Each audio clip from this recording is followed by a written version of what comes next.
Hello. I'm making a response video to the video that you posted, I believe it was like 2 days ago. Um, I know that YouTube doesn't really do response videos anymore.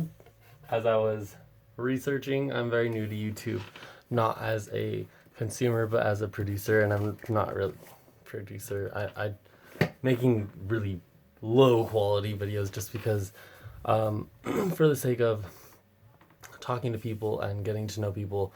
And I recently watched your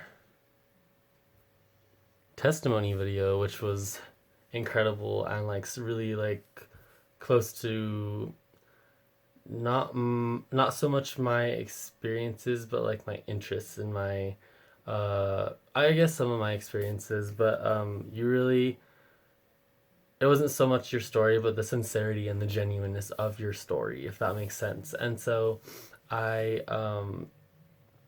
I love your videos and everything, and I love your collaborations that you did.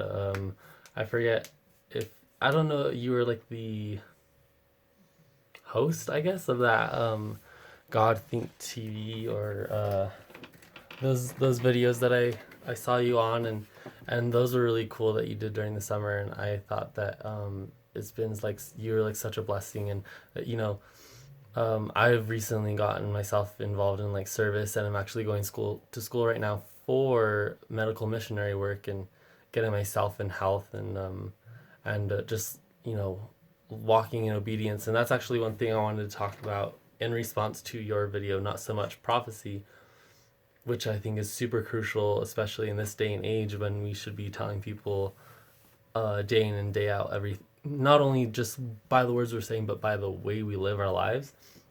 And so, um, what I wanted to kind of like open for like a larger conversation with you is the fact of like obedience. Like nobody our age, because I think you're around my same age. I'm 22 years old.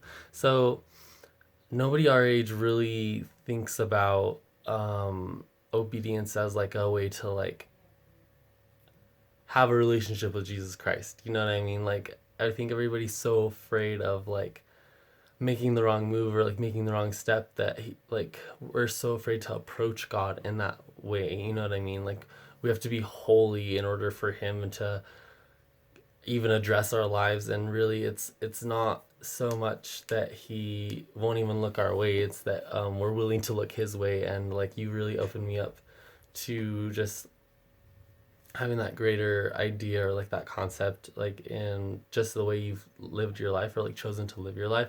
um I don't know about your journey so much as like details, but in my experience within the last year, I noticed that the more that I walk in obedience, the more that I'm able to clear my mind from all the world's woes and the cries and the pain and the everything like that.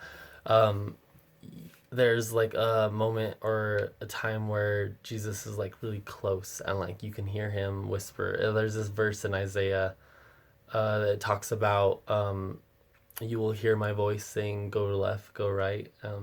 And like that's exactly how it's been for me. And like I've literally been so afraid to like step out and like be an advocate for God like publicly, because my whole life I was always running from who I was, but I finally found my identity in Christ.